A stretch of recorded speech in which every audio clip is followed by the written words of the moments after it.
Moteris, šiandien gražus sekmadienio rytas. Galite girdėti paukščiukų čiulbėjimą, upelės tėkmę. Jaučiuosi gerai tiesiog būdama čia ir susiliedama su visu tuo vaizdu. Kviečiu Jūs prisijungti prie tokios būsenos į stovyklą, kuri bus Karklėje. Stovyklos tema yra tėkmėje. Ką veiksime stovykloje? Mes tiesiog klausysime savo vidinių impulsų. Girdėsime juos ir seksime juos. Būsim tėkmėj, ramiai, kaip šita upė.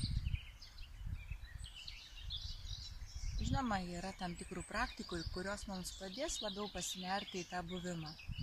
Rytais mes vaikščiosime prie jūros, darysime švelnią moterišką jogą, šoksime gamtoj prie jūros, medituosime saulei leidžiantis, tiesiog bendrausime, valgysime vegetarinį skanų maistą, būsime tyloje,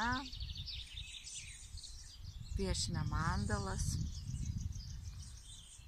šoksime ir dainuosime ten, kur ateis impulsas, kils impulsas.